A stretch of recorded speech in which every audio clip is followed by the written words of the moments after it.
Okay, we are live. You want to introduce us, Eileen, or do you want me to do it? This is Casual Conversations with GNA, and today we have an interview with Bigfoot Anonymous. Also known as Connor.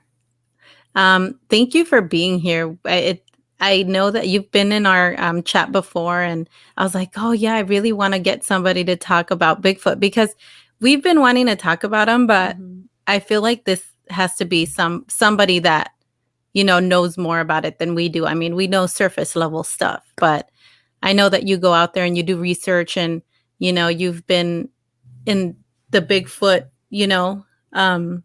community for a long time. So so thank you for being here today.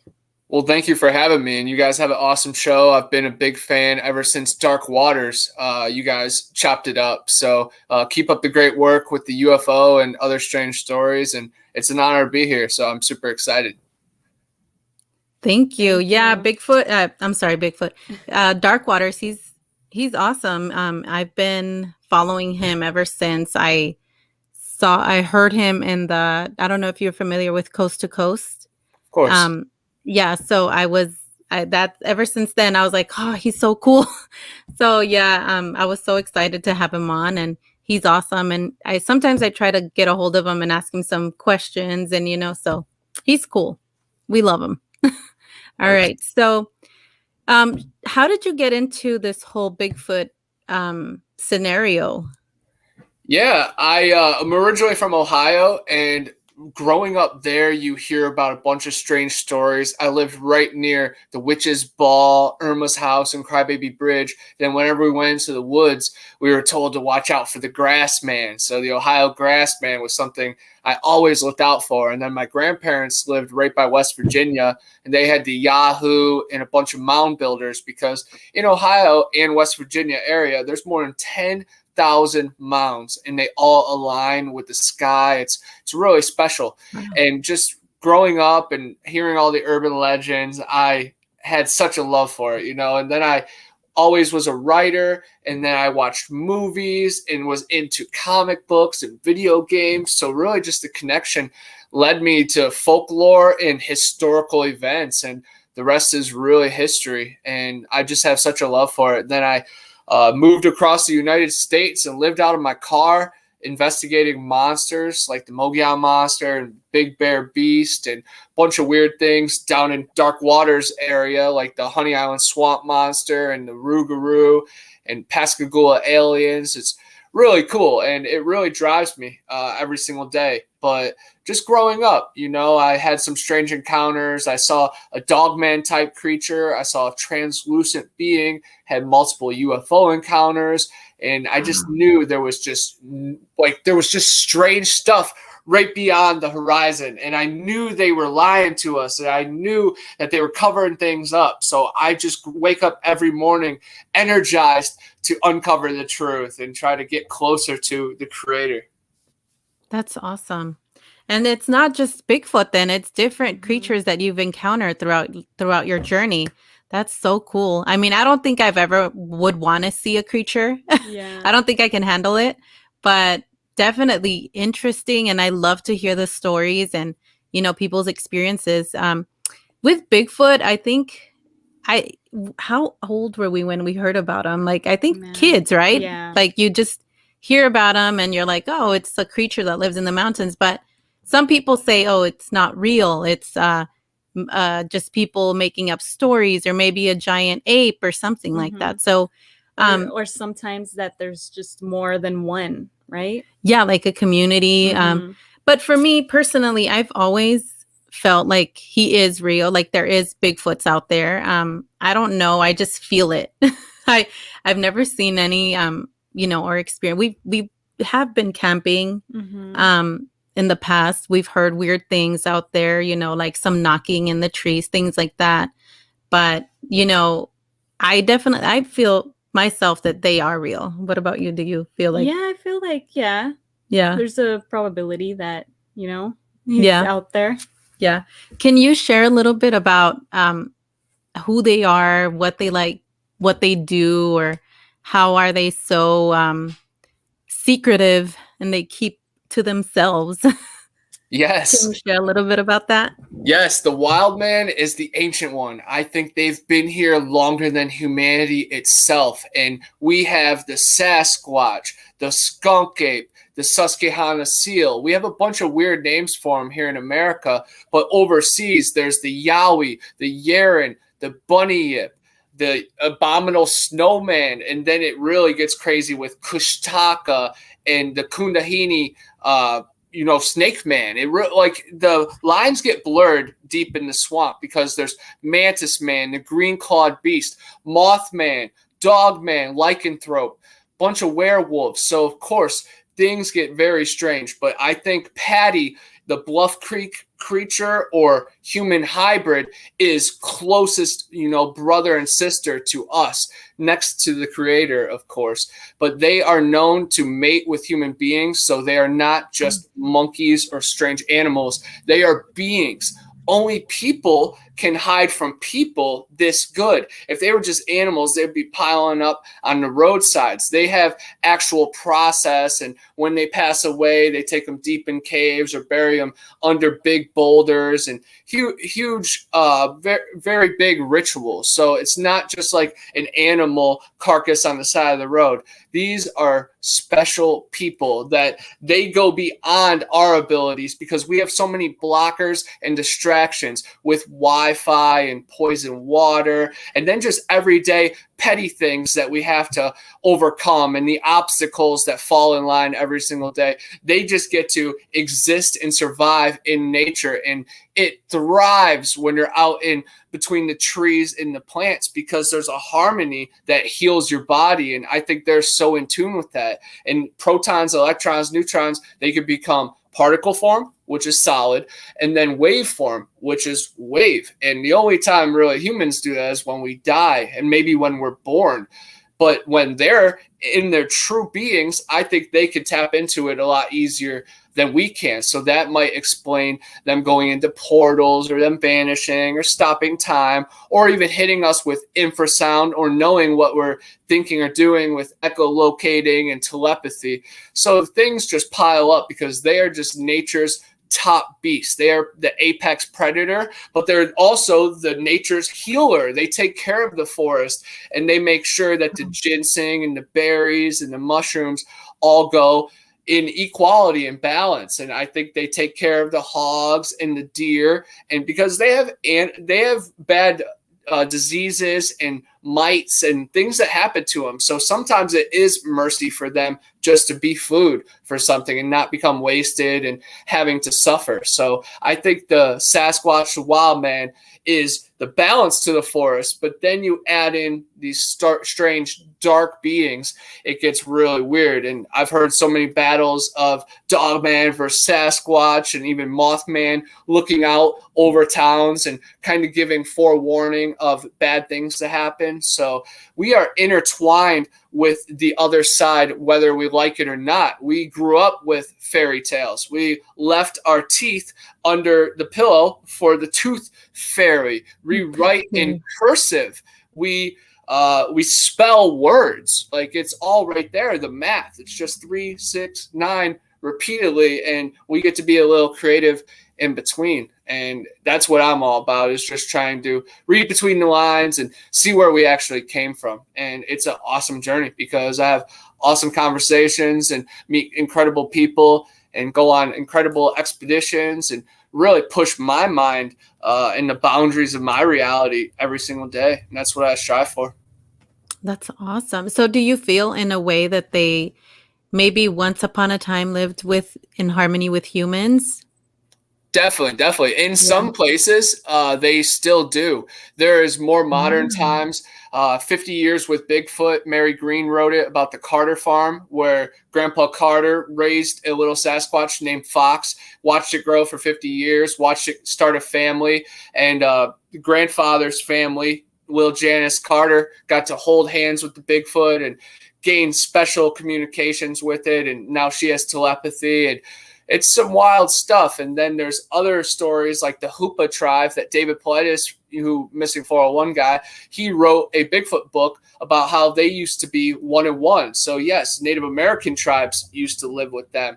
And then I've posted recent pictures of Amazon tribes living with hairy people, like one hairy person in the tribe. And it might be maybe some kind of disorder in some cases, but I think sometimes that they adopt maybe a wild one that lost his family. But there are so many stories once you dig deep. And I've talked to police officers and real true professionals like doctors, firemen, teachers that all had strange encounters that correlate with some of these wacko people that have had weird encounters too out there in the forest. So once all the situations really start crossing over, you got to think, wow, there actually is something to this. And yes, there is something in the forest, and I think a lot closer to home than a lot of people could even fathom, because the Fae are here. There's interdimensional beings. There is stuff that can live inside of us. There's bugs that live inside of our face that we are comfortable with. Like it's a mad world that we just walk forward and act like it's all normal. But if you really dive deep, whew, things are strange. Yeah, definitely. There's people in the chat. I think Damien. I don't know if you can see the comments. Can you see the comments? I'm just on StreamYard. I could always pull it up on my phone, but I like to Oh, be just super engaged. But if you see any okay. good ones, feel free to click them. Yeah.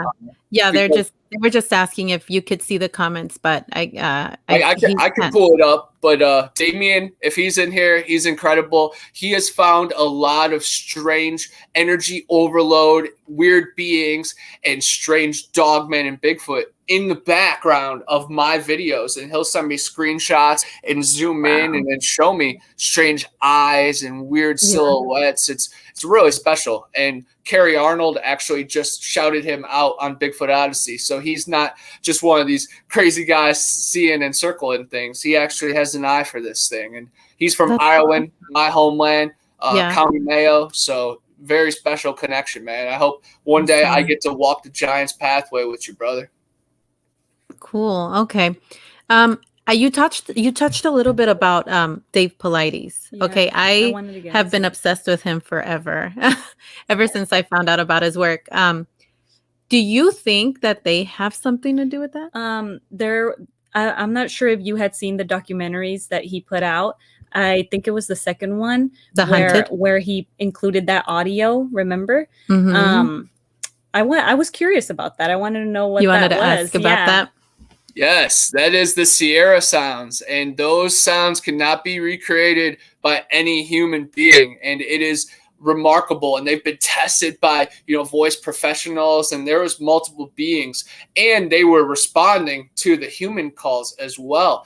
So yes, I love the Sierra sounds. And yes, I also think the Sasquatch are responsible for some of the missing 411, but also responsible for maybe bringing some of the missing 401 back and maybe giving us a couple answers for maybe other darker things that might have, taken a few of these people. But Jared Adadero is one example. He asked these campers and these fishermen, like, oh, is there bears in the area? And there's a little 2-year-old or 3-year-old asking that. I think maybe he saw a dark figure following him. And then, sadly, a couple minutes later, he was taken. And then, of course, Dennis Martin in the Smoky Mountains, the Key family saw a wild man carrying little Dennis in a red hoodie over his shoulder and was never found again. And then a bunch of Green Berets came in and exterminated a lot of these wild people. And there's a lot of crazy stories. South Force 10 on YouTube, his family comes from there, and they said that they used to be tagged and hunted, and during certain seasons they'd get paid to go in there and do work. It's really dark, and things get really, really wild. But Owlman, he said on Chasing the Truth recently that some of the Sasquatch, they'll show up and they'll bring the clothes or maybe some of the bones, and they'll fold them up and put them in some of these weird spots.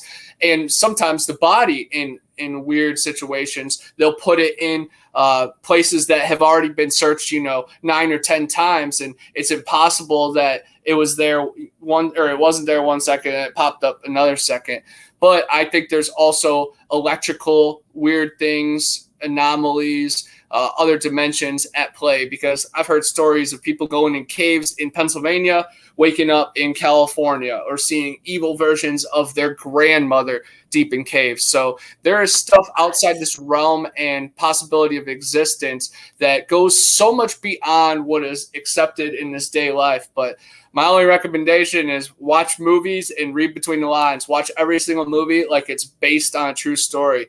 Gemini Man, I Am Legend, I, Robot, Terminator, Avatar, Jack the Giant Slayer, James and the Giant Peach, The Hobbit, Lord of the Rings, Harry Potter. There is magical schools out there, guys. Like, things are so much more magical than we are walking around giving credit for. Just the possibility of existing is so much beyond the lottery. So just imagine that all of us are here. We're special. We're made more of space, more than just space dust. If you look at, our fingerprint, it aligns with seashells and pine cones and the galaxy pictures they give us. But I'm not buying anything from the establishment anymore. It's all about the community and what we can bring up, because they have a spell under everybody and we really have to break free. And I just want to encourage everybody to love one another, go outside, smile to one another, shake hands, hug,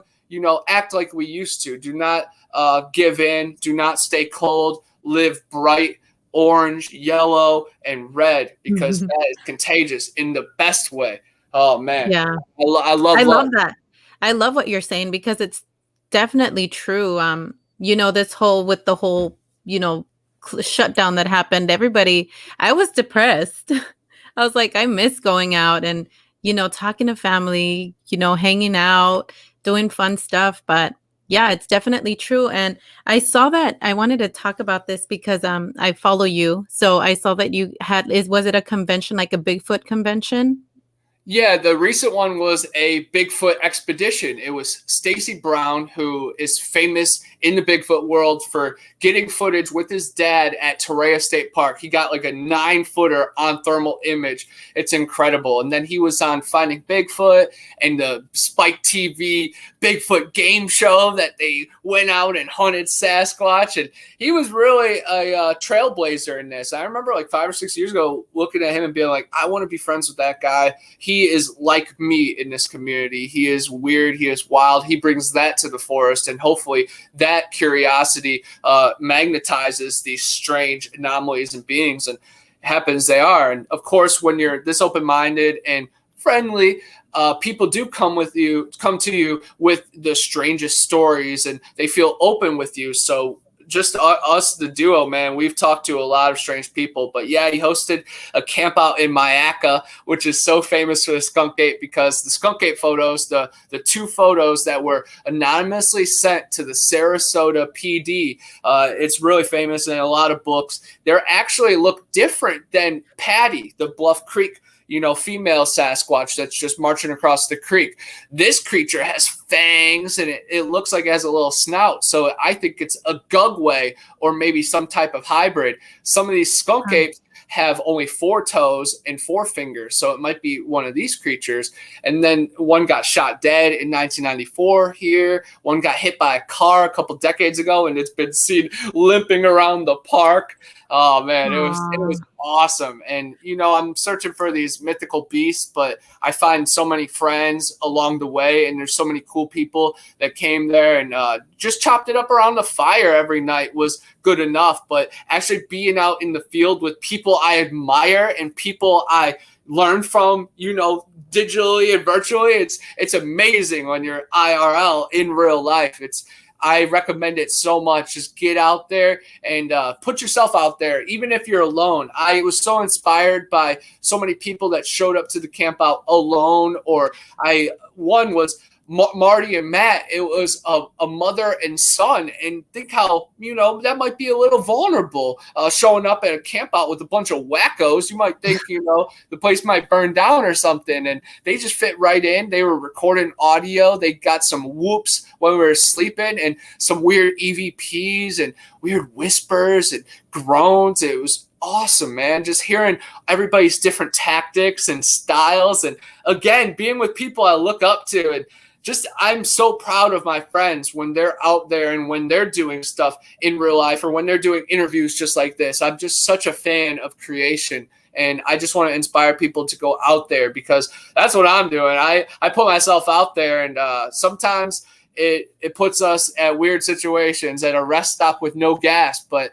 if you're along common people, and I always roll with Hidden Relief Tristan and his brother Cameron, and there's some good people that also have some crazy paranormal encounters. So I think it goes back to maybe being marked, or maybe our chemical makeup is a little bit different once you encounter these anomalies. But best believe they're around everybody. So if you've driven anywhere or on a highway or past a patch of woods, you've definitely went past maybe a Bigfoot structure, a Fey circle, or maybe a being itself just right past the highway. So it's a remarkable life when we really open our eyes. And I see a lot of stuff pretty much throughout the week.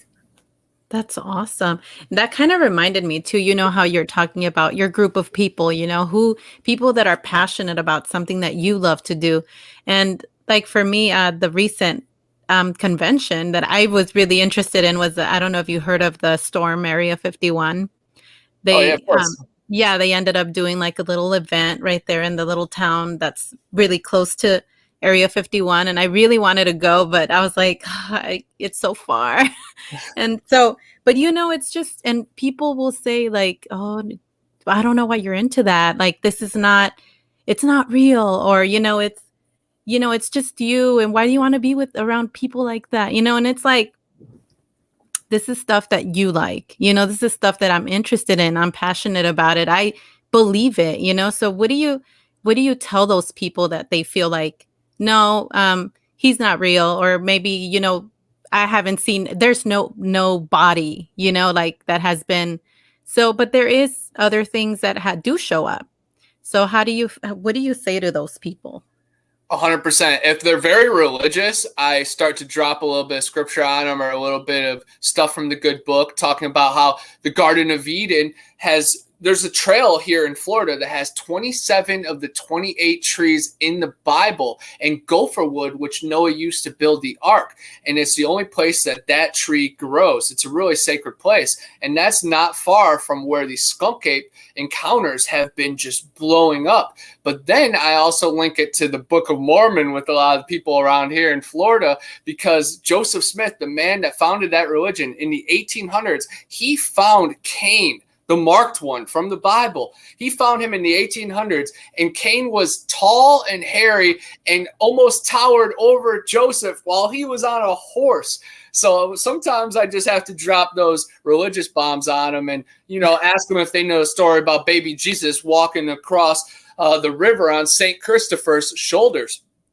Either St. Christopher was a Titan or a dogman, but either way, a cryptid helped, the Christian Lord and Savior. But then all the native tribes all around the world, the Native Americans, the indigenous Australians, and ancient Asians all have tons of stories with these wild people and abominable snowman that goes back like to cave drawings and ancient petroglyphs, and even some of these giant, huge glyphs that go on mountain ranges that are 2 miles long. And it's like, who are they communicating with? Something in the sky. And then, of course, the Navy and the establishment, they came out and said UFOs are real, but we really didn't need any of that. But again, I just tell people to look at all the movies for inspiration, especially the animated movies. When they're coming out, pay attention, because all the animated Bigfoot movies dropped out, Abominable, Smallfoot, Son of Bigfoot, Missing Link, and then a couple other B-liners. But then there was other ones like Little Mermaid, and now the one Luca. It's about these sea people coming and being normal. So just stay woke with the animated movies, and really, you just have to take those people with a grain of salt and just try to kill them with kindness, because you're not going to win them over. I just try to bury them with facts, of course, and not really even give their skepticism a chance to grow. I bully the bully with great information. And if they demand a body, I tell them to look up the story of the Ocheesee Pond Wildman. One was captured less than 10 miles away from here in the Ocheesee Pond in the 1800s. And they sent it to the governor in Tallahassee, and then he sent it to Chattahoochee, a mental hospital. And they kept it there for 3 years experimenting on it. And then they buried it with a bunch of Native Americans, and then they built a building on top of it. But it's still there. And I was filming around the campus just recently, and there's actually a city underneath that hospital. So if any big trouble comes, that's where everybody's going to go for evacuation. So it's some wild stuff with deep underground military bases and really wild, conspiracies and wormholes. But the Ocheesee Pond Wildman is an amazing story that has stayed under the rug for some reason. None of these Bigfoot shows really want to touch it, but there is a decent amount of documentaries on YouTube. And then I've just talked to a guy yesterday, Uncle Joe Colson. He is a radio guy, long retired, but he's gone a little deaf, and he has hearing aids that he made himself, and he could program them to listen into the forest, and he could hear them breathing. And his neighbor told me stories of them beating on his house. So they're very bold, and they come straight up. And then my good friend Flat Rock Booger over in Alabama, he has security cameras for the last 3 years all around his house. And he has footage of them banging on the side of his house, even opening up his door, peeking their head in, and then running out and be like, ooh, I got away with something. It's really wild. So people just think they're out in the far forest, but no, these things are, porch monkeys. They're showing up on the back stoop, and things are really wild down here in Florida. And I know out in California, that is the Mecca as well. And the Seattle Supersonics, their mascot was a Sasquatch. Like, people don't understand that the New York Giants and the San Francisco Giants and the Carolina Panthers, there's a reason behind all of these mascot names. And just read between the lines and you'll see the truth. And sometimes if you could see their predictive programming, you could basically read the future, because they have to come out and say what they're doing before they do it. That's the thing with the dark forces. And I think these watchers and gatekeepers might assign some Sasquatch, but I think the Sasquatch are free people. But of course, the government are training some and finding bodies all over the place and extracting samples. And I've heard stories of apes holding guns in the Nevada desert, and then dogmen with armored chests in South America. So even the craziest story anybody could really make up, reality goes beyond that. Yeah. Wow. That's so interesting. So I wanted to ask this question because for me, I feel a certain way about it, but my family, they come from hunters. My family, like I said, we would go camping. They would go out hunting. For me, I definitely didn't agree. Like, I'm like, I don't want you to kill deer, or I don't want you to kill any type of creature. How do you feel about people that like, oh, we need to hunt one down so we can prove to people that this is real? For me personally, I feel like that's definitely like killing a human. Like, it wouldn't be humane. How do you feel about what do you feel has made them so captivating to people? I think they are the closest thing to the creator that we can get, in this real threshold. And they are true earthlings, and they look like us. So there's such an appeal to learn from them. And I think it would be despicable to hunt one of these creatures down. The only way to kill one of them is if they have broken the oath that they have, and they have a tight community and strong rules, and they'll be exiled if they harm a human, according to some researchers and conversations that people have had. But if it's one's hunting them down, boom, boom, that's a predator. We have to protect our family, of course. But all these redneck hunters that are trying to go out and get a body, no, because one, you're going to kill yourself. It's going to outdo you, and your bullets won't really hurt it. Same thing with if you shot an elephant. It's not going to be able to do much damage to its outside. But also, then there's so much responsibility that if you actually did kill it, you have to deal with that inside, guilt, especially if you murdered it and it wasn't hunting you down. you're going to have to deal with that for the rest of your life. And you'll notice that it was not an animal. And a lot of people, when they have their sights on it and they finally see those eyes, and you could tell there's some kind of feeling there, electricity, just like when people look at each other's eyes, you know that there's intelligence behind there. Most people cannot pull the trigger, but I've heard stories of people that have killed one that have been hunting down, females, and they had no problem putting it down because it was a ferocious beast and it clearly meant out for harm. So there's a weird balance, but I am all for protection of humans, but I also want to preserve these beings out there, because I don't want, mass Green Berets or Black Ops going in and wiping out these creatures just because they want to log the forest and cheap reasons. And there's a lot of massacre theories, MK Davis, and a lot of strange stuff down a lot of dark wormholes that you'll hear a lot of stories about the U.S. forces killing them in the Vietnam with the rock apes. And I feel like that was for protection. But then there's other stories of them keeping and capturing them so they can use their abilities to find others. So there's a lot of nefarious stuff going on. But there's also a lot of strange predicaments that, you're caught in between. And sometimes these beings kill our dogs and our cats. And then we have an unfair balance. But again, you just have to look out for yourself. They're going to look out for themselves. Keep a light in your heart. Walk the forest with positivity. Your gun is not going to do much to them unless you catch them really off guard, or if it's going to be both of you at the same time. But I encourage people to walk with guns, though, and be armed in the forest, because there are hogs, there are bad people, there are giant snakes. There are just strange things that you do have to keep yourself safe from. But I do not advocate going out and hunting like how some of these Oklahoma and weird lawmakers have tried to push. I got nothing for that because these beings are truly mythical, but they're real life, flesh and blood. But we have something to learn from them. I'm so sick of the hunt it and kill it attitude. If you're scared, you don't understand it, just kill it. I don't rock with that. But I also do rock with the balance of the forest, just whatever that leads me to.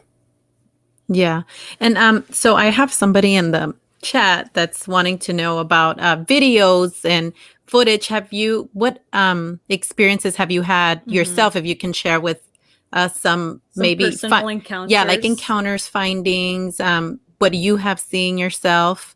If you can share a little bit. I have had multiple encounters with like face-to-face encounters, with hearing things, feeling things, dream-like encounters. We found hair in the green swamp. We've heard whoops and howls. And I've also had strange things hit my trailer right here, what I really can't explain. And neighbors had the same thing happen right after Hurricane Michael. But it all really began when I was about 12 years old, right before a golf league. I was with my buddy Jake and Alex. They had a daytime encounter with this strange creature that ran on two legs. But of course, it had four legs. They thought it was a deer at first, but they called it the Wolfman, the Sleepy Hollow Wolfman. A couple months later, it's a Friday night, and we're playing pool, and we sense something in the backyard, and we turn off all the lights, and we're looking out there, and we see this being that is like darker than the night. And my friend said its eyes were glowing. I honestly don't really believe it. I just remember just being frozen for a while and then diving into the staircase for a couple minutes. Then we look through this little peek hole. We don't see it anymore. So we creep out, start watching some movies, and we are just so overcome with fear. I don't think it was approaching again, but we were just so stunned and sensed with, because I think we were hit with infrasound. My buddies say they heard rustling through the walkout glass, which I don't know about that. He was pretty far away. I think it was more internal than external sound. But we ended up going upstairs and sleeping in his room. And then his mom questioned us the next morning. And we said we saw something down in the den, because there's caves and cliffs down in the backyard. It's a really famous old spot. There used to be a drive-in theater back there, a swimming area with a cement diving board, but a lot of cool, weird historical landmarks. And again, a lot of correlations with other stories say that these creatures magnetize towards the old vibration. So it's very strange. But his mom said that she heard owl-like man calls pretty much every night since they moved in there. And once I heard that, it was just like super chilling. And it's just been wild history ever since. So that's why I think maybe we were marked, because I've had blood moon eclipses that we are mixing weird in potions, and we had strange beings walk straight up to us and kind of give us a warning not to pursue them, because we got up with sticks and started walking towards them. Another time I was waiting for this girl behind my house. Something bluff charged me out of the woods. I ran on a beeline, and I ran to a garden stake and broke my collarbone and put a big, huge piercing thing through my lip, because the pipe or whatever it is, the thing, it stabbed me through my face as well. And I luckily didn't mess up any teeth or anything, but I was very self-conscious for a few weeks. And I hate to say it, but luckily I did have a sling, just because my face looked so messed up that the sling at least stopped me from some questions. But my parents really thought I was drunk, but I don't know what it was, if it was a bunny or a deer or a dog man, but I was really scared. More of my recent encounters down here in Florida. Just recently, we're making a movie called The Void Cat, and I was with Ethan Tremble, who is a former SWAT team guy, and he wasn't too interested in Sasquatch, but being around me, hearing it all the time, he started raising his eyebrows. Well, we were walking around the property right by the Bridges house, right where Finding Bigfoot was filmed, so we knew it was Squatchy territory. And we were talking to the gardener, and the gardener was saying, "Oh, I don't like these woods. It's really scary." And once they were switching information, of course, I took the camera off for a while.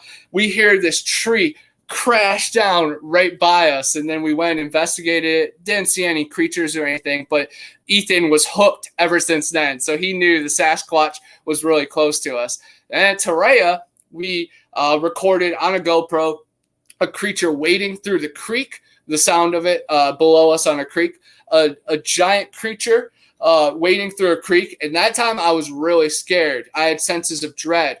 And another time, we had a boulder be thrown behind us. And that time, I just took it as a fair warning. I actually sat down for a while, took my shoes off. I wasn't disrespectfully taking my time, but I was not out of there in a hurry. And then this weekend, we got some thermal images of something big in a tree. We heard some weird grunts and splashing. And then a couple groups actually had a UFO encounter with a red intelligent light that Phyllis, who's a PhD and been on a couple TV shows for paranormal, she had a CE4. She summoned this thing for us. And I didn't see that red UFO, but I did see some white meteorites or some weird space rocks up there, maybe our ancestors or weird magical sky panthers. But I don't know, man. Things are much stranger than normal gives explanation to. And then pretty much every day I get weird messages and awesome messages of strange beings and dark forces and skyfish and orbs and fairies in all my videos, because I like to do back camera. I walk with the camera facing backward for about an hour, and things will just close in on you if they know your eyes are pointing forward. And I've had a couple other strange encounters with the white translucent creature. That one is a really good one too. I was driving home from Family Video, which is a movie rental place, right at Boston Road, which leads into Helltown, which is one of the meccas for haunted places. But that particular place had a witch's stone, which I honestly didn't know about until after I moved away from there. But I saw this white translucent creature cross the street about 2 steps. My lights were directly on it. It looked like it was wet, looked like it was hungry, like I could see its ribs and its veins. I don't know if it was a Sasquatch or a cave crawler, kind of like The Descent, or maybe some kind of big elf or puckwudgie, kind of like Dobby or Gollum from Lord of the Rings. But every day is strange in my book, and I've done a lot of stuff to break down the walls of perception. I gave up on society, and I'm definitely an outcast in most rooms that I'm in. And most of my family think I'm freaking crazy, and they avoid me. But hey, I avoid bad vibes, so the feeling is mutual. But no, I try to love all my brethren and all the people out there that are along the same path as me. And I definitely have some far out thoughts, but they're based on some kind of data or some kind of conversation that I've had or experiment that I've done. And I'm not trying to jam anything down anybody's throat. I'm just trying to open doors for people. So if they have heard anything along those lines, they know they're not alone with those thoughts. And I want people to be comfortable with their thoughts and their theories and their experiences, because there are so many bullies out there that try to pick apart what we're going through. And even normal day encounters, like not even strange, are not black and white and are not easy to explain. So especially when things are magical and beyond and going for eternity and tuck everlasting, then man, we have to really grasp it. And we read about all this stuff growing up, and then we're told just to forget about it. No, I'm here for it, man. And I try to encourage others to tell the stories of their hometowns and weird stories of their family tree. And I just love it. It encourages me to just be myself, and all my needs are met in abundance when you're your true self. Yeah. I have Tyler Hollowell Outdoors. He wanted you to share a story that he said. I don't know. I don't know if there was a story that he And then he was also mentioning fairies, which he didn't know were real. Yes. And the crazy thing is Sasquatch and fairies definitely go hand in hand. But Tyler Howell is a good buddy of mine that I met at the expedition this weekend. And it's so funny because in January, around then or earlier this year, I'm not sure months, all months don't even matter to me, because October should be number 8. November should be number 9. Nueve, Deca, 10. That should be December. So, dude, they got us living on a crooked calendar. I'm writing a book about it. But earlier this year, or earlier in my lifetime, whatever, I saw Tyler's encounter, and he had footage at an Air Force base, at Eglin Air Force Base in Western Florida by Pensacola. And I read in the article that he worked at a restaurant. So I called the restaurant trying to get a hold of him.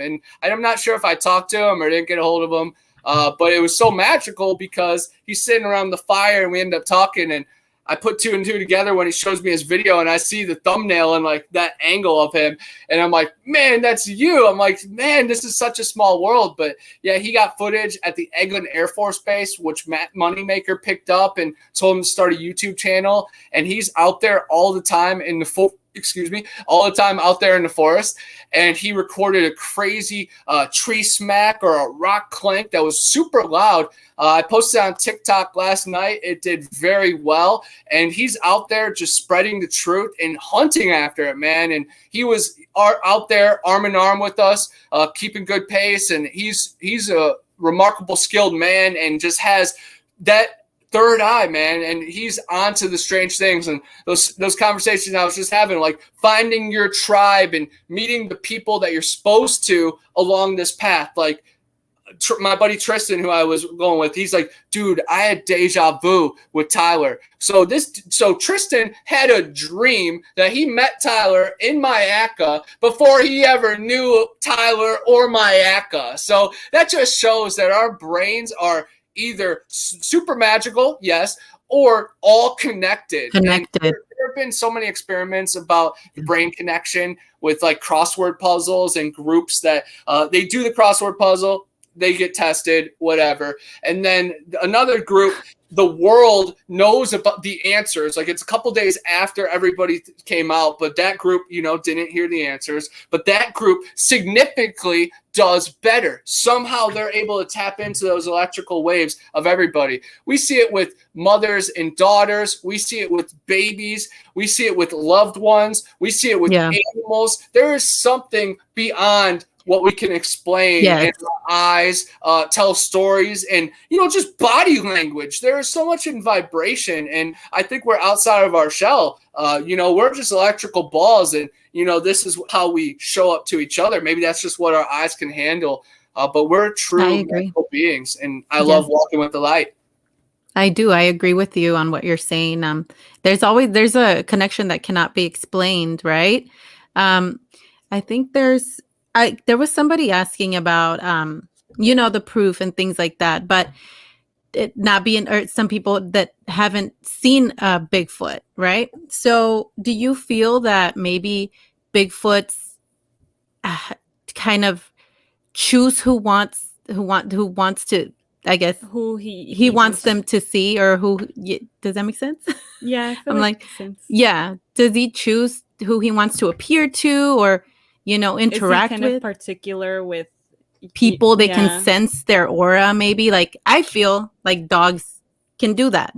Dogs can sense a person's soul in a way, or who they are as a person. So do you think that they have that um you know ability? Yes, most of those creatures definitely do. I think they seek us out, and maybe in rare encounters when they are distracted or in some kind of other realm, that there is weird glimpses that will have that weird coincidence, which I don't believe in coincidence, but that's just a word for layman's for that instance, that just the times that do cross. But most instances, yes, they're in control and they choose to reveal themselves. And a lot of people are reached out and have vibrations with these creatures way beyond a visual encounter, way before a visual encounter. So many people that don't even know it, when you've had that intuition in the woods, or you've had that guided light when you would have been wrong, or maybe you find a good fishing spot or a right canoe, landing, maybe that's Mother Nature. Maybe that's the mother of the forest, the ancient ones. So sometimes we've had Sasquatch encounters and not even known it. And then they contact us in our dreams and our thoughts. And then, of course, in the forest, when we hear other nature sounds, it could be the raven mockers, because they are perfect mimickers. And we just have to really open our eyes and open our ears. And even on the spectrograms, like when it will make one sign for an owl sign, these creatures know how to perfectly mimic that. They'll show up on the devices as animals too. I'm not using that just to cover it and say everything's a Sasquatch. I'm just saying electrical devices, if we think we could, top them, then yeah, right. Because they can zap us, and they are true beings of the grid. They know how to manipulate vibrations. They can play with time. No wonder they could play with trail cams and our footage, and then kill our phones and really set electrical forces through our bodies, because water and that's what we're made out of, are the biggest conductors. And I think they use these ancient gems and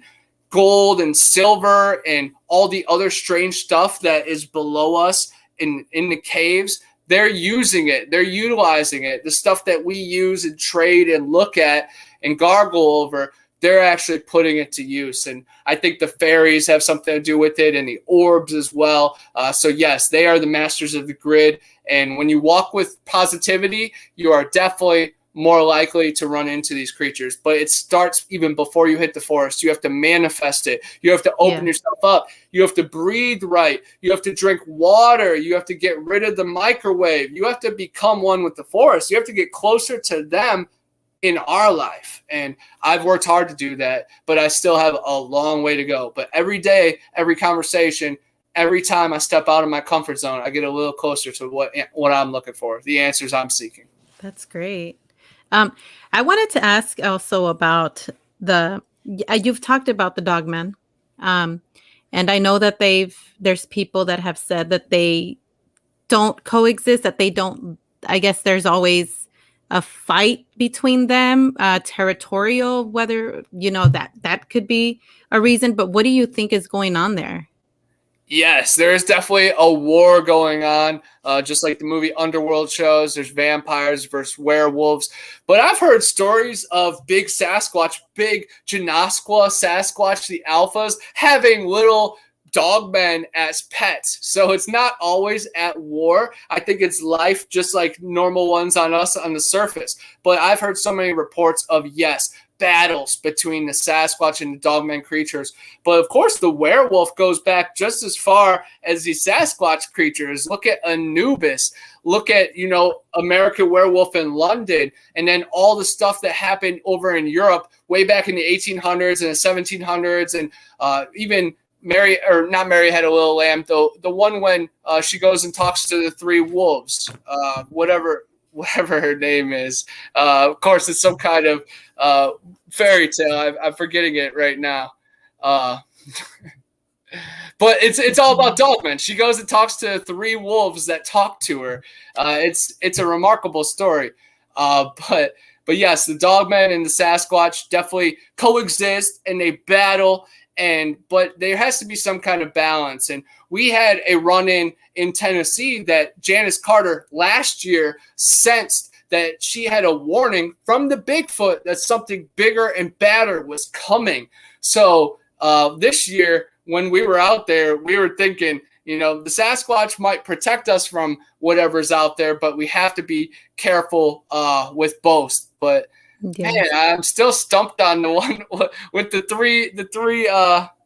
three hungry wolves, the fairy tale. It's a fairy tale.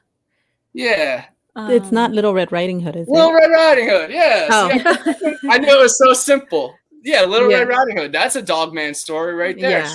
She goes and talks to talking wolves. One of my favorite tales is there's an Irish folk one about a farmer named Connor that has a cow go missing, or a bunch of cows go missing. So he goes out in the middle of the woods looking for him, and he stumbles upon a weird cabin, and this mother dogman opens the door and lets him in. And then all these other things start transforming, and they're cackling, and they're about to kill him. But then the alpha comes in, and he goes, "Oh my gosh, you're Connor.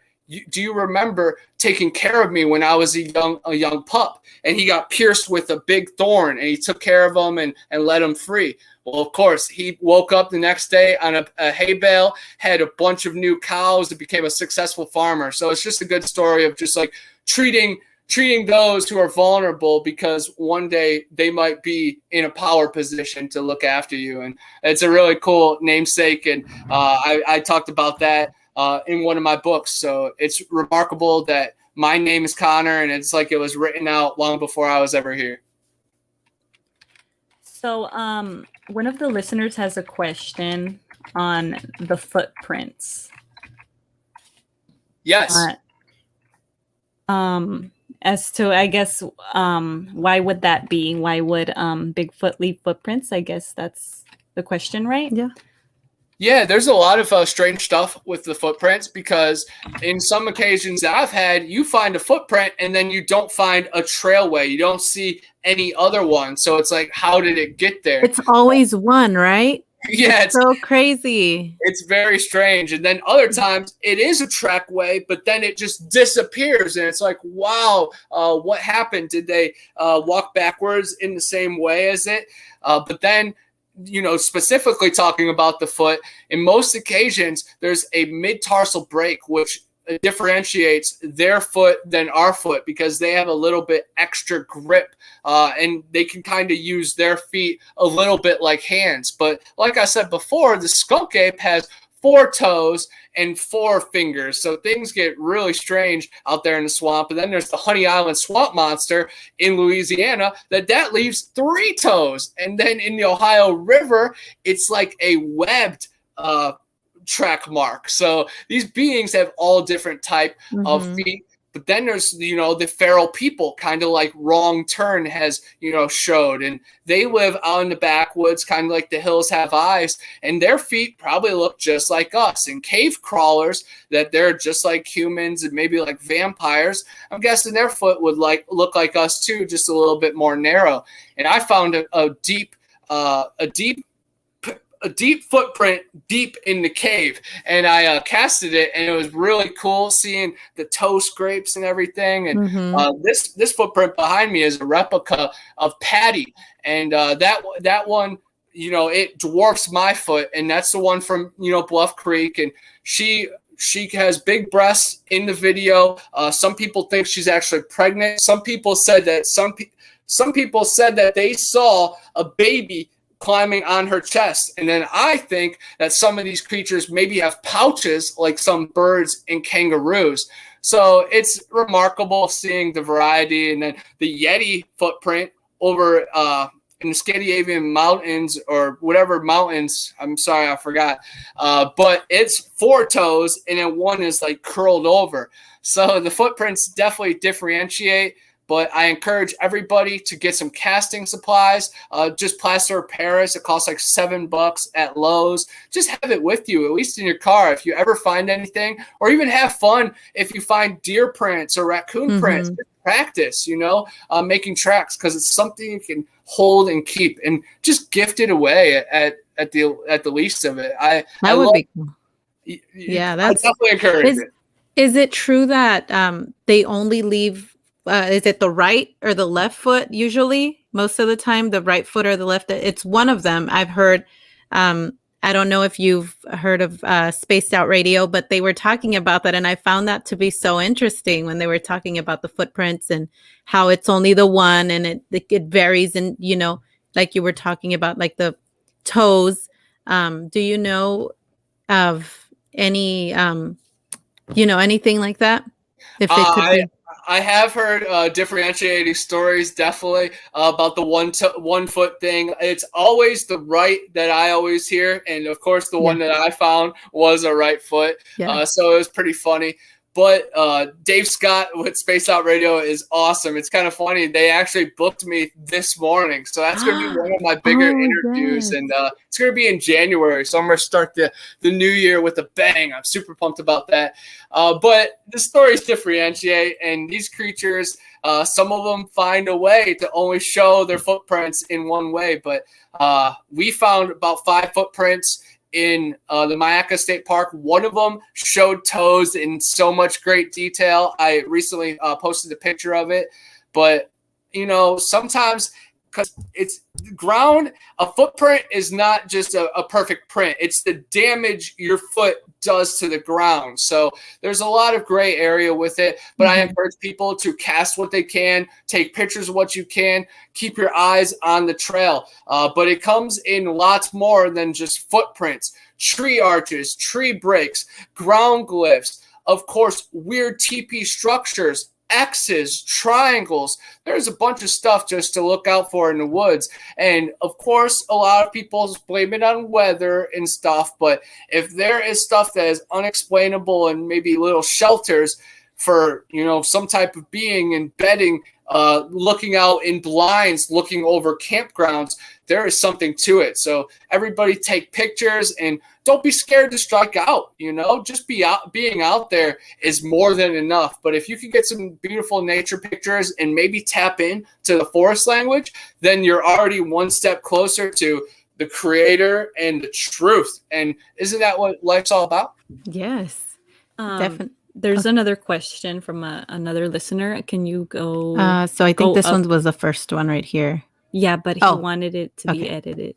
So he says, it's D. Robinson. Does he believe they're spiritual ones and physical ones shortage, or are they both?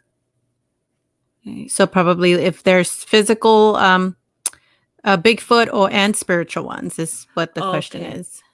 Yes, definitely. I think there's levels to it. Just like Brazilian Jiu-Jitsu, you have to train. You have to get there to be able to tap into your waveform. And I think some of them have been born into normalcy and just are surviving on the surface or maybe in caverns. But then there are some with some kind of special blood or the golden crystals inside of them, some kind of special purpose that, yes, they are meant for more. But yes, I think just like human beings, we can really bypass our fate and create our own destiny. So it's really up to the individual. And when you have the power of the soul, there's nothing that can really calculate you or box you in. But yes, I think there are physical being ones, and then there are some that are drifting away just into vibrations. And I've reported sometimes them being shot at close range and them just vanishing in the forest, taking no damage. And I've reported on some that they bleed and they don't get up. So there is different paths along this path. And I've heard reports of them walking in the ball of energy. So some can tap into becoming an orb. Some can tap into, disappearing. Some can tap into making you become very sick with infrasound or paralyzing you with fear. But then there's others that they're just have the same natural abilities as you and I, but they just are, of course, a little bit more tuned for the forest. But yes, there are just so many out there. But the Sasquatch, physical and spiritual, but there are so many elementals and dimensional deities out there that the spiritual realm and the metaphysical realm definitely exist to a heavy amount as well. Okay. And then I think Jeff Claw says fairies, ghosts, energy beings. He's saying there's no footprints. They don't leave footprints.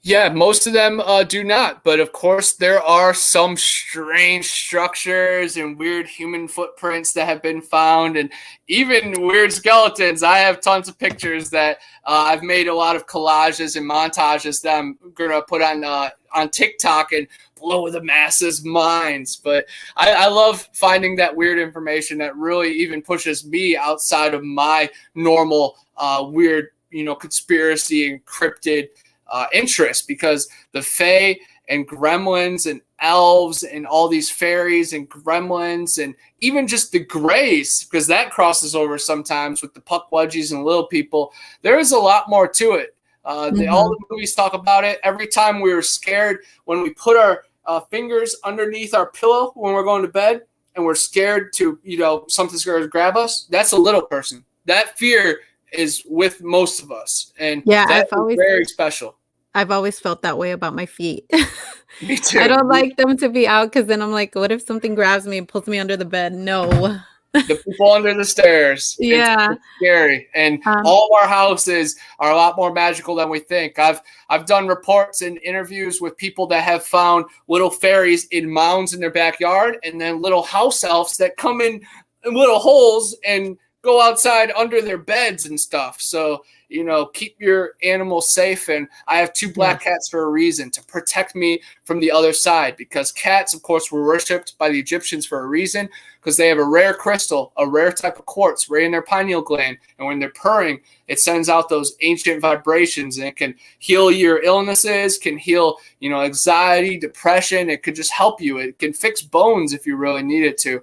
But I encourage everybody to, get cats for the interdimensional realm, and then dogs for your real life realm if you're going hiking, because they are alert. I love it. I need to get me a cat. We have a little neighbor cat that's a little outdoor cat. I don't think he likes me very much. He just sees me and he's like, all right, I'm leaving. But he's cute. Do some homes. I'm going to go with, maybe he'll like that. Yeah. I guarantee it. I'm going to try that when I see him. So Dark Waters is in the chat. Hey, Dark Waters. Hi. He said, if you have an active location of activity, that way, because he would like to partner for Dogman cams.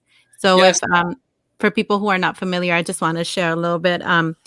So he has Dogman cams that you can. It's cameras that they put out there where there's active, activity going on, and they can. People can join, and you can see these on. I believe it's 24 hours that they have them going. But he also has his channel, iamdarkwaters.com, if anybody's interested in paranormal stories. He's the man to go to. So really awesome. So, but yeah, he wants, if you have any active locations, send him his way.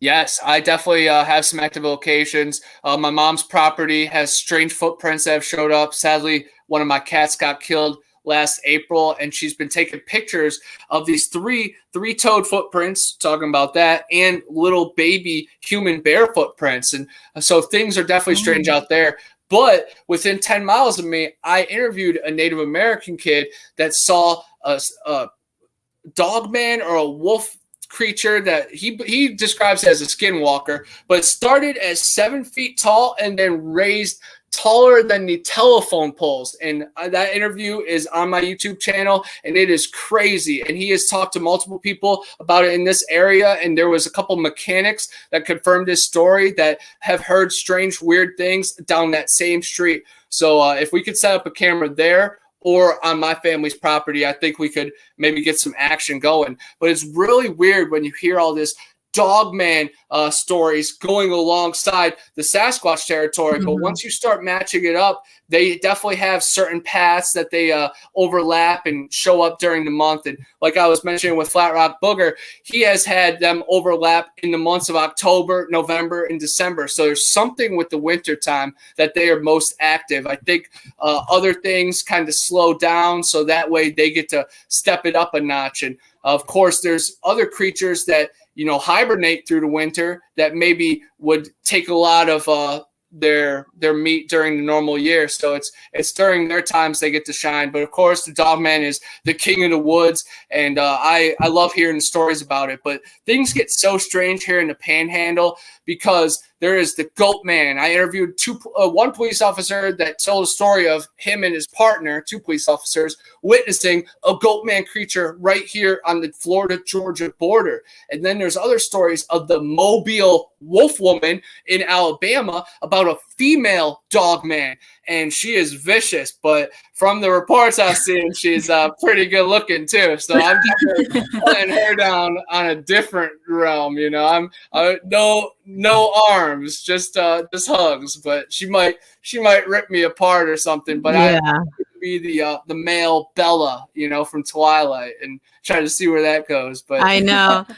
but That's again, funny. just talking about the dogman real quick and the Rougarou. When I Okay. was in Honey Island Swamp, I heard many stories of the werewolves of the swamp and fever swamp creatures. But then I also took a picture of a weird carcass that was about 7 to 9 feet tall. And some people say it's a gator. Some people say it's a bloated deer. But there was thousands of gators that did not eat it or didn't even touch it. There's also a space testing area that maybe some kind of mutant or chemical spill leaked into it, but also it could be a Rougarou kill or a Rougarou offspring or maybe a Rougarou carcass. But took pictures of those. You guys probably saw it on my Instagram. I've talked about it on lots of shows before, but I definitely plan on going back to the Honey Island Swamp in the next few months, actually right after I go to Evergreen, Alabama to visit Flat Rock. But I really hope I can link up with Dark Waters and a bunch of my other friends from the Louisiana area, just because the Rougarou and the Lougarou and all the lycanthrope beast and just Cajun creatures really calls out to me. And again, I feel like it's been traced out. Like, I've always loved this kind of stuff from a little farm boy, a little suburban kid up in Ohio. Somehow found myself in the Florida swamp and a Louisiana brother right next to me. So it's very cool. Cool. Thank you for answering. I have another question from Jeff Cloud. Have you heard of the M Cave mystery Yes. and the disappearance of Kenny Veach? And so he kind of wants to know what you think about that. Yes, it's a crazy story. I've definitely found some caves and mysteries and weird tunnels into deep underground military bases like I was talking about before. The M Cave mystery is really sad because he filmed the M Cave and he talked about it to a lot of people, and then he built up going to it, and then he actually left these video diaries for people to find, and they never found his body. And this M Cave, a lot of people say it might be a Freemason cave. Some people say it's deep underground military base. Some people say it's an entrance into Middle Earth. Others say it's just another dimension. I definitely think there's strange things that happen. I want to hope that maybe he's still alive out there, somewhere living his life in a new realm. I hope he's not in some kind of danged eternity. But yes, the M Cave is just the tip of the iceberg, because even Amelia Earhart, I think, may have found Middle Earth in some of these entrances that go beyond our explanation. Like Mammoth Cave, they just said, oh, we just found like 100 more miles of cave. There is so much below our feet. The whole town of Mariana, where I'm at, right where I work, I'm on the outside Mariana, but the whole town is on top of the aquifer and on top of caves. And there's so many vibrations and weird things that can't even be described. It's truly remarkable. And once you just tap into those strange stories and reading the old historical tales of miners and what they were seeing, then in Nova Scotia and over in Russia when they were doing drilling and mining, and why they stopped, and did they reach Middle Earth or maybe hell itself, and they heard echoes and they reached impenetrable boundaries that weren't even metal. They were some kind of energy. It's, I think, the same dome that, you know, divides us and the heaven and stops the waters from above them from pouring on us. I think it's above and below, just like all the movies say, and just like all the artwork points to. There's so much artwork of Jesus, you know, pointing to UFOs and holding an orb that doesn't even show a reflection of him. Like, there is so much going on. And I think ancient ones definitely came down and, you know, traded knowledge for access to men and women just so they could experiment and try to create new realities. And man, Enki and Enlil with the Anunnaki, Jesus and Mary with the Christian story, Jesus and the devil and the two brothers, it's Cain and Abel. They all represent the moon and the sun, and we are the in-between, and we got to walk the balance and find the balance. And I think the Sasquatch and the Dogman and all these other elementals can kind of try to manipulate us, but for most of the time, positive ways. That's why the establishment works so hard to bash that negativity into us.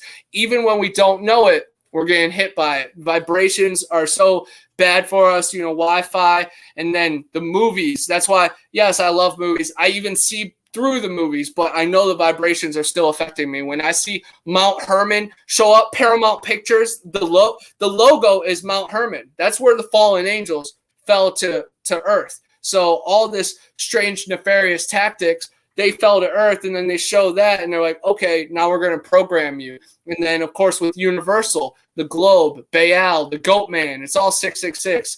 I try not to prescribe to it. And, you know, we worship NASA and these politicians when our land had kings and queens. The mound builders, they were buried with copper and gold and rubies, and they had giant skeletons, and there's over 500 newspaper articles and so many other historical reports. Teddy Roosevelt and Abraham Lincoln both wrote about it, both talked about it. You know, our greatest politicians, the new rulers, even they try to tap into the ancient times. And even the bad ones like Hillary Clinton, she was really into the Nephilim, and there's emails that she was trying to get into these secret tombs. And then Saddam Hussein, he was a reincarnated version of one of these ancient gods and prophets. So our real life sometimes intertwines with it, and some of our heroes and Hollywood icons might be vampires and weird demons, man. So sometimes just read between the lines and have your eyes wide shut, but still see the picture. That's scary. I don't, before we let you go here, I wanted you to talk a little bit about your books. Can you share a little bit about that? Yes, my books are a reflection of me. I have this one. This one's called Erie Swamps, Road Trip to Eden. My journey from Lake Erie down to the Florida swamps, and then it ends in the Garden of Eden Trail. That's I was telling you guys about, with 27 to 28 trees, the Bible, and then Gopher Wood, which Noah used to build the ark, delta that breaks into 4 rivers, deep valleys and cliffs. It's a remarkable place. And I say you can road trip to it. So I am bringing this mythological metaphors into real life because I think they have real life, you know, tactics, and they're here. It's not metaphors, it's not energy. You know, the heavens declare the glory of God, in the firmament, the dome, showeth his handiwork. I get animated. I've written a lot, you know, I say a lot, but I've never put handiwork into that. Handiwork is physical. That's real. That's building it. So there is actual Eden. There is actual Atlantis. Heaven is 73 miles up. Hell is a physical place below us. And Australia is not farther than hell. No, Australia is that way, not that way. Up is up, down is down. I want everybody to know that. But Erie Swamps, Road Trip to Eden, that's like my diary. This one talks about how you don't have to watch scary movies and read graphic novels. They will find you. Monsters and mysteries around the corner. I dive into all the stories that kind of were right around my corner and family tree. And my aunt saw a banshee in Ireland like 80 years ago. And the Banshee warned her about one of her neighbors dying. Her neighbor died the next day. No one believed her, of course. And the rest is history. Everybody scorned her. So it's in my duty and in my heart to honor her. And that book wants to tell everybody and warn everybody just to play it safe, because you got to be careful what you wish for. Because I'm all about, summoning these spirits and looking for these things. But I also do a lot to cleanse and stay safe. Then this one is my research project, Big Brother Bigfoot. This one is really cool because it talks about all the creatures I've researched, from Ohio to Canada to Florida, road tripping across America, the Honey Island Swamp, Mogollon Monster.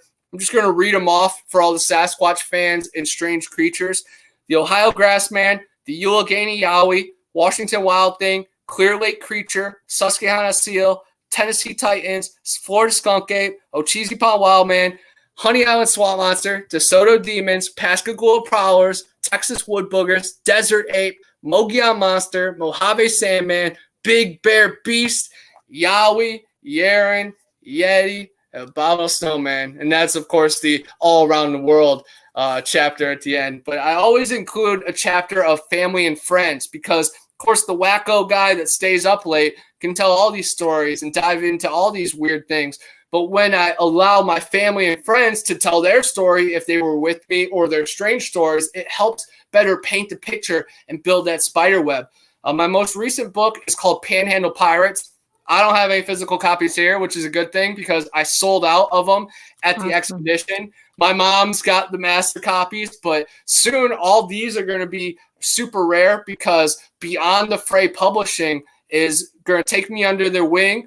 And we're going to re-put out these books. And I have 2 other ones that are ready to go. So I'm really dope. I'm really pumped to just run with them. And it's super fun. So people that really can't take my speed and my energy and my crazy tactics, well, you can read my book under the sun, in a picnic table, sip on your lemonade, read a couple lines, take your smokes, go at your own pace. So I try to hit people in many different avenues. And if you like movies, I was in a movie called Zillafoot that just came out recently. It actually did really good online, so it got a widespread release. So Walmart picked it up, FYE, Best Buy, and I basically play myself. I warned the military about this creature coming in after a alien invasion, and the military kind of brushes me off. It's really funny. I'm really proud of my scenes, but some of the movie is like so bad it's good. Catch it online or on the Sci-Fi Channel one day. But I'm really proud of The Void Cat. That's my newest movie. It's on the festival circuit right now. It came in second place in the Kaiju Movie Festival in Los Angeles, and then it got a standing ovation in Tallahassee. And the parts that I really enjoy and really proud of, the crowd really reacted to, it's a mixture of a splinter cat and a dogman. And there's curses and a lot of good cinematography. And we found one of the Sasquatch footprints while we were scouting locations for this movie. And then we had the tree getting pushed down incident during filming. So it's just super dope just to be a part of, an awesome production. And I love making movies and writing and really being a part of it. And I love doing podcasts. I do film reviews. So I'm hustling and bustling most of the time. So more power to people that are out there creating, because I admire you and I inspire the people that are out there inspiring. And I try not to make any excuses, but we're all full of them. But I work on myself every single day to get out there in the woods more and more, put myself out there, learn more things, talk to more people, and try to break down my vulnerabilities, insecurities, and try to find the creator and myself in all the madness. Yeah, I love it. It's awesome. And I'm so happy for you that you're involved in all these projects. Where can we find your books? They are on Amazon. If you search Connor Flynn, my name, or Erie Swamps, Road Trip to Eden, Big Brother Bigfoot, Monsters and Mysteries Around the Corner. Yes, they're all on Amazon, which is definitely not the best place and marketplace because that's the establishment. I don't stand for them. They definitely mistreat people, but they do have their crutches on us right now, but soon I'm going to be releasing through Beyond the Fray Publishing, which of course Amazon, sponsors them too. But let's just try to stay natural inside our mind and our body, because most of this commercial world is fake. But yes, I would appreciate if anybody wants to buy my books, read my books. I do narrations of my chapters on my YouTube. So if you want to buy my book, and if you're too lazy to read completely, then you could, read along to me reading. And it's a lot of fun stories. There's awesome pictures. It's really cool because I get it off my chest, and it's no longer a burden of knowledge to me, and I get to just release it to the world and then forget about it, so that I can just try to tap into the new frequencies, because I'm always writing a book. It's all an ongoing process, a project onto the next, and that's awesome. And my funnest thing that the normal world cares about is TikTok. I've been blasting off on TikTok. I have like 21,000 followers now, and over 1 million views in the past month. So it's really cool reaching the masses on there. So are you under Bigfoot Anonymous on TikTok? Yep, Bigfoot Anonymous. Okay, and so on Instagram as well. Yep, and then Bigfoot Anon on YouTube as well. Okay. And Bigfoot Anonymous, I've always been into this cryptid stuff. I've been making videos forever. But Bigfoot Anonymous actually started on SoundCloud because I did anonymous Bigfoot encounters, and I narrated newspaper articles for like a whole year, just in the shadows, just trying to keep them out there, because people are always like, oh, there's no proof. I'm like, oh my gosh, I've narrated over 10 hours of newspaper articles. Like it goes beyond. It goes beyond mountains of truth. There is so much out there that leads to the existence of these creatures. And I know for sure that they definitely exist. But yes, Bigfoot Anonymous on Instagram, Bigfoot Anon on YouTube, Bigfoot Anonymous on TikTok. And I definitely appreciate the support. Anybody who wants to reach out to me with scary stories, I would love to include them in future videos and projects and books, and maybe inspire scenes in movies. We're going to finish out the Void Cat. There's a trilogy, because the first movie is called Lost and Found, and I'm not in it, but it's in the same universe. And then the Void Cat, and then the third one is about to be crazy, because I'm the main character in Void Cat, and then the other main character in Lost and Found, he finds me for this third movie. So things are about to get like really crazy, and I'm just so excited. And I just did a couple scenes for a Mothman documentary, and Jack McClellan is my buddy who made the Void Cat. He plans on making an awesome cryptid documentary, so I'm just so excited for the future. Every day is awesome. I did a premiere today through Outcast Paranormal, a Skunk Ape Hunt, and then I also did a show with Amber's Paraworld on Gypsy Road, and then I'm doing this show with you. And I'm going to call into Sean G Chasing the Truth tonight. So my off days are on days, and I love it. Yes, you're a busy guy, huh? For sure. I work at a comic book store too, and that's where my normal day and hours go. So I get to bark about Bigfoot all day, and I get to deal with a lot of people that, give me the cold shoulder and that tattle to me, to my boss, about me making them feel uncomfortable about Sasquatch. But I don't really care. I fight through the briars and prickers and get through it. And I see there's light at the end of the tunnel. So I'm just running to it. And I want everybody to be themselves and find that natural instinct within you. And if it takes meditation, fasting, extra showers, hums, finding your loved one, a lot of time isolation, psychedelic potions, Hawaiian baby wood rose seeds, whatever you want to do, just remain with that love. Try not to harm anybody, and just love yourself, because when you love yourself, you allow others to love you. And when others love you, Earth loves you. And it's just a beautiful thing when you really tap into the chorus of this amazing world. Yeah. Thank you so much. We appreciate you being here. I love your energy and the message that you put out. It's wonderful, and I appreciate that. So for everybody that's in the chat, thank you for being here. If you guys have questions, send them our way. We can also send them over to Connor. But he did mention Chasing the Truth. If anybody wants to head over there, I believe they're already on. So we appreciate everybody, and we thank you so much, Connor, for being here. And we hope that you can come back sometime and let us know what's going on, what's new with you.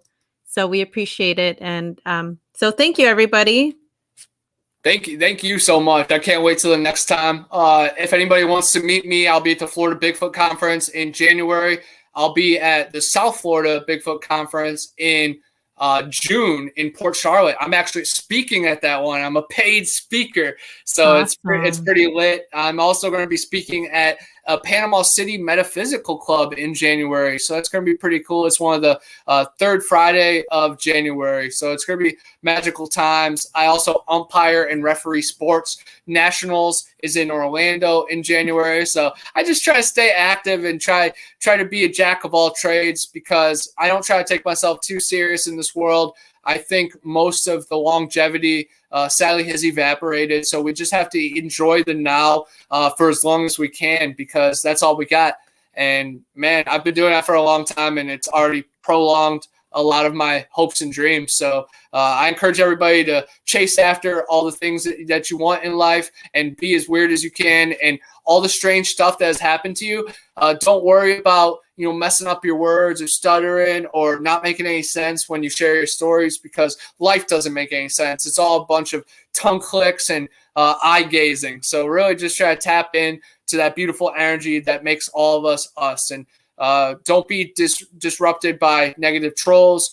Of course, fight fire with fire when you have to, but try to kill them with kindness, because that red, that love, that electricity, that will take you so much farther. And good people on your tribe will join your crew, man. Some guy just called me a tweaker last night. I thought it was entertaining. Like, some people that would really wrap them up. But I know that a lot of people are hurting in this world, and they can't understand when somebody just wants to be free, and they've given no more to the establishment. So I encourage everybody to do your own research.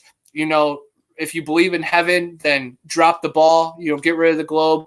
I don't want to preach, but heaven is a true place, and water doesn't bend. So be one with yourself and watch a lot of movies. And if you have TikTok, follow me on there. And if you have Letterboxd, it's a really cool movie app that you leave film reviews.